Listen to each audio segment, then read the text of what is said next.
Bismillahirrahmanirrahim. Assalamualaikum warahmatullahi wabarakatuh.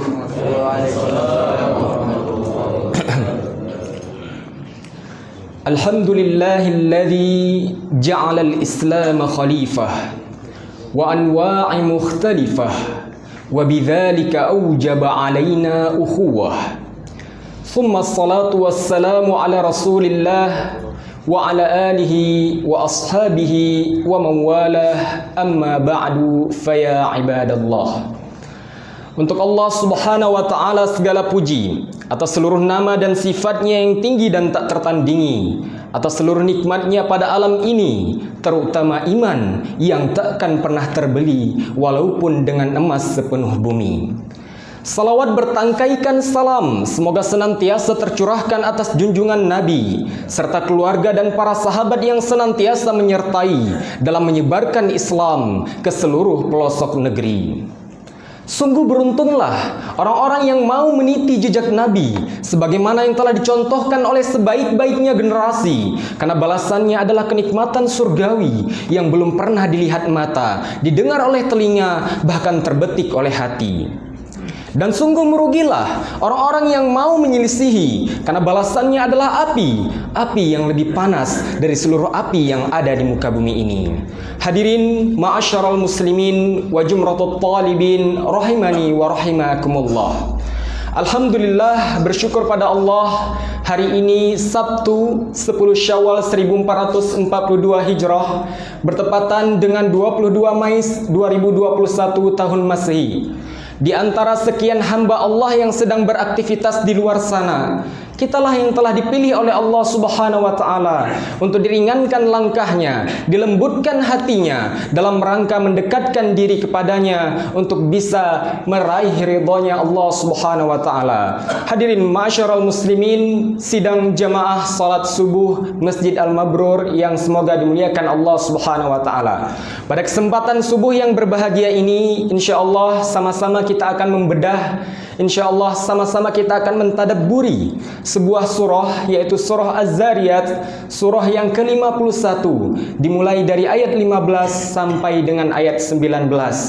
Melalui ayat-ayat yang mulia ini, insyaallah akan mengajarkan kepada kita bahwasanya kita adalah hambanya Allah dan bukan hamba Ramadan.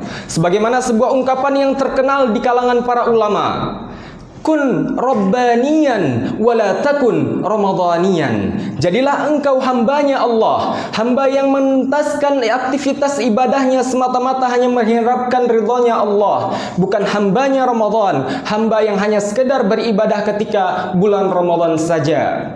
Allah Subhanahu wa ta'ala berfirman, innalil muttaqina fi jannatin wa uyun akhidina ma atahum rabbuhum innahum kanu qabla dhalika muhsinin kanu qalilan minal laili ma yahja'un wa bil ashari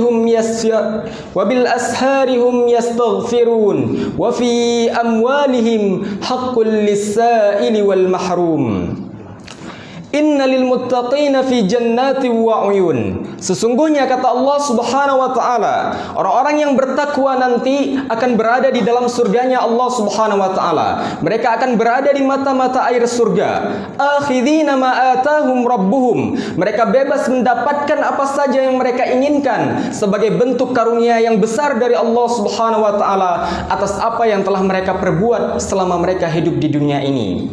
Lantas bagaimanakah ciri-ciri orang yang bertakwa ini ketika mereka hidup di dunia? Maka Allah selanjutnya menjelaskan kepada kita, innahum kanu qabla dzalika muhsinin. Sesungguhnya mereka adalah orang-orang yang senantiasa berbuat ihsan ketika mereka hidup di dunia. Kanu qalilan minal laili ma yahja'un. Dan sesungguhnya mereka termasuk orang-orang yang sedikit tidurnya di waktu malam. Wabil asharihum yastaghfirun. Dan ketika tiba waktu sahur, mereka senantiasa beristighfar dan memohon ampun kepada Allah Subhanahu wa ta'ala. Wa fi amwalihim haqqul lis-sa'ili wal mahrum. Dan melalui harta-harta yang mereka peroleh di dunia, senantiasa mereka sisihkan sebagiannya untuk saudara-saudara mereka yang muslim dan miskin, baik di antara mereka yang meminta-minta maupun di antara mereka yang tidak meminta-minta lantaran menjaga iffah dan harga diri. Hadirin sidang jemaah Masjid Al-Mabrur yang dirahmati Allah Subhanahu wa taala. Melalui ayat-ayat yang mulia ini, insya Allah akan ada dua pelajaran penting yang akan kita ketengahkan bersama. Pelajaran yang pertama tak lain dan tak bukan ialah bahwasanya Allah Subhanahu wa taala telah menjamin bagi orang-orang yang bertakwa akan berada di dalam surganya. Dan ternyata bukan hanya sekedar jaminan berada di dalam surga, tapi Allah juga menjamin bagi orang-orang yang bertakwa untuk terhindar dari siksaan api neraka. Sebab Allah Subhanahu wa taala telah menjelaskan melalui surat Maryam ayat 71 sampai ayat 72. Wa in minkum illa wariduha kana ala rabbika hatman maqdiyya. Sesungguhnya seluruh manusia itu tanpa terkecuali kata Allah Subhanahu wa taala akan mendatangi neraka. Kana ala rabbika hatman maqdiyya, dan itu merupakan ketentuan yang tidak akan berubah di sisi Allah Subhanahu wa taala. Tsumma nunajjiyal ladzina taqaw. Namun kemudian kami kata Allah Subhanahu wa taala hanya menyelamatkan orang-orang yang bertakwa. Maka di sini kita pahami bahwasanya orang-orang yang bertakwa bukan hanya sekedar mendapat jaminan berada di dalam surga, tapi mereka juga mendapat jaminan untuk terhindar dari siksaan api neraka, untuk terhindar dari sentuhan api neraka. Lantas bagaimana dengan orang-orang yang beriman? Tentu sebagaimana yang telah kita pelajari bersama, orang-orang yang beriman juga mendapatkan jaminan dari Allah Subhanahu wa taala untuk tidak akan berada kekal di dalam api neraka. Namun Allah Subhanahu wa taala tidak memberikan jaminan bagi orang-orang yang beriman agar terhindar dari sentuhan api neraka. Artinya orang-orang yang beriman masih punya peluang untuk bisa tersentuh oleh api neraka walaupun tidak akan kekal di dalamnya. Inilah yang menjadi doa yang senantiasa kita panjatkan kepada Allah Subhanahu wa taala. Doa yang diabadikan oleh Allah langsung dalam firman-Nya Quran surat Al-Baqarah ayat yang 221. Rabbana atina fid dunya hasanah wa fil akhirati hasanah wa qina adzabannar. Melalui doa ini ada 3 kebaikan yang kita pinta. Kebaikan yang pertama adalah kebaikan ketika kita hidup di dunia. Kemudian kebaikan yang kedua adalah kebaikannya ketika kita hidup di akhirat. Dan kebaikan yang ketiga adalah kebaikan agar kita dihindarkan oleh sentuhan api neraka. Melalui doa inilah pula kita harus belajar. Kita harus senantiasa mengevaluasi diri kita, muhasabah diri kita, agar kita mampu mencapai derajat takwa di sisi Allah Subhanahu wa taala, sehingga kita mendapat jaminan di dalam surganya dan kita mendapat jaminan terhindar dari sentuhan api neraka. Dan bersyukur alhamdulillah kita baru saja melewati sebuah bulan di mana bulan ini menjadi jalan pintas bagi kita untuk meraih gelar takwa. Di mana bulan ini dibuka pintu-pintu peluang kebaikan dan ditutup seluruh pintu-pintu keburukan. Sebagaimana dalam hadis Rasulullah sallallahu alaihi wasallam, "Idza jaa Ramadan, futihat abwabul jannah wa ghuliqat abwabun nar." Dan bulan Ramadan inilah yang mampu dengan cepat bisa mengantarkan kita pada mendali takwa di sisi Allah Subhanahu wa taala. Karena memang output dari Ramadan adalah ketakwaan. Orientasi dari bulan Ramadan adalah agar kita menjadi pribadi yang bertakwa. Sebagaimana yang telah tersadurkan melalui firman-Nya Allah Subhanahu wa taala, "Ya ayyuhalladzina amanu kutiba alaikumus shiyam kama kutiba alal ladzina min qablikum la'allakum tattaqun." La'allakum tattaqun, agar kalian bertakwa kata Allah Subhanahu wa taala. Lantas bagaimanakah ciri-ciri orang yang bertakwa? Lantas apakah cukup kita mengejar mendali takwa hanya di bulan Ramadan saja? Apakah cukup bagi kita berlomba-lomba dalam ibadah, memaksimalkan seluruh aktivitas ibadah kita hanya di bulan Ramadan saja, sehingga hanya di bulan Ramadan saja kita meraih medali takwa, mendapatkan peluang untuk bisa menjadi pribadi yang bertakwa. Sedangkan di bulan-bulan lainnya kita hampa, sedangkan di bulan-bulan lainnya kita kehilangan peluang untuk bisa mendapatkan medali takwa. Tidak, hadirin. Karena sesungguhnya Allah Subhanahu wa taala selama masih memberikan kita nyawa, maka di situ kita masih punya kesempatan untuk bisa meraih predikat takwa di sisi Allah Subhanahu wa taala. Oleh karenanya jangan sampai Ramadan saja yang membuat kita untuk memaksimalkan ibadah, tapi setelah Ramadan juga kita harus mampu memaksimalkan ibadah. Karena Ramadan adalah bulan latihan, dan hari ini adalah bulan di mana kita selesai ujian dan seharusnya sudah bisa mengaplikasikannya ke dalam kehidupan sehari-hari. Dan Allah Subhanahu wa taala selanjutnya menjelaskan ciri-ciri orang yang bertakwa, apa saja yang dikerjakan oleh orang-orang yang bertakwa sehingga mereka mampu meraih predikat takwa di sisi Allah Subhanahu wa taala. Walaupun mereka tidak berada di bulan Ramadan. Dan ciri-ciri ini sudah tersebutkan melalui surat Az-Zariyat yang kita bacakan barusan bersama. Innahum kanu qabla dzalika muhsinin. Inilah ciri-ciri yang pertama. Sesungguhnya mereka orang-orang yang bertakwa itu adalah orang-orang yang senantiasa berbuat ihsan. Ihsan bukan sekedar ibadah. Karena ihsan adalah ibadah bagaimana ketika kita melaksanakan ibadah dengan merasakan pengawasan dari Allah Subhanahu wa taala dan merasakan bahwa seakan-akan kita sedang berhadapan dengan Allah Subhanahu wa taala. Sebagaimana yang telah dijelaskan oleh Rasulullah sallallahu alaihi wasallam tentang makna ihsan, an ta'budallaha ka'annaka tarah, fa in lam takun tarah fa innahu yarak. Yaitu ketika engkau beribadah kepada Allah Subhanahu wa taala dengan seakan-akan engkau merasa bahwa engkau sedang melihat Allah. Dan jika engkau tidak mampu demikian, maka engkau beribadah seakan-akan Allah sedang mengawasimu. Hadirin yang dirahmati Allah Subhanahu wa taala, ihsan ini juga tidak erat. Ihsan ini juga erat kaitannya dengan kalimat syahadat. Karena kalimat syahadatlah yang mampu mengantarkan kita pada sifat ihsan, yaitu bagaimana kita beribadah dengan penuh rasa hadirnya Allah Subhanahu wa taala dan beribadah dengan penuh rasa bahwa kita sedang menghadap Allah Subhanahu wa taala. Syahadatlah yang mengantarkan kita sampai ke gerbang ihsan.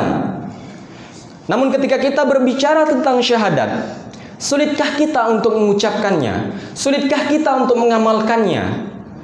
Jika pengucapannya melalui lisan mungkin mudah, namun yang menjadi pertanyaannya, sejauh mana kita mampu memahami dan mendalami serta mengamalkan turunan makna syahadat dalam kehidupan sehari-hari kita. Pada zaman Rasulullah sallallahu alaihi wasallam, orang-orang Arab paham betul akan makna syahadat, sehingga ketika Rasul mengumpulkan pemimpin-pemimpin Quraisy, beliau berkata, "Maukah kutunjukkan kepada kalian sebuah kalimat yang dengan kalimat ini kalian akan mampu mempersatukan seluruh jazirah Arab?" Maka dengan cepat dan lantang Abu Jahal menjawab, "Jangankan sebuah kalimat wahai Muhammad, 10 kalimat pun akan kuterima jika benar apa yang engkau katakan." Lalu Rasulullah sallallahu alaihi wasallam melanjutkan, "Ucapkanlah oleh kamu sekalian, la ilaha illallah wa anni Muhammadar Rasulullah." Lantas bagaimana reaksi pemimpin Quraisy ketika mendengar kalimat ini? Sekali lagi dengan cepat Abu Jahal merespon, "Jika kalimat itu yang engkau pinta wahai Muhammad, maka sungguh engkau sesungguhnya telah mengumandangkan genderang perang ke seluruh penduduk Arab dan seluruh penduduk di muka bumi ini." Ya, Abu Jahal paham betul akan makna syahadat. Ia paham ketika ia harus menerima syahadat, maka ia harus siap menerima segala konsekuensi yang ada di dalam ajaran Islam. Abu Jahal bukanlah orang bodoh pada masanya. Bahkan ia merupakan salah satu penduduk Mekah yang pandai baca dan tulis, fasih dalam sastra, memiliki begitu banyak harta, berotak cerdas, namun berkat pengingkarannya kepada Allah Subhanahu wa taala, semua itu tidak memiliki arti apapun baginya, baik di dunia maupun di akhirat. Bahkan ketika dengan beraninya ia menyombongkan dirinya sebagai Azizun Karim, orang yang perkasa lagi mulia, Allah justru serahkan kematiannya kepada dua bocah ingusan dari kaum Ansar. Salah satunya adalah Abdullah bin Mas'ud, seorang pengembala yang dulu sering dihajarnya.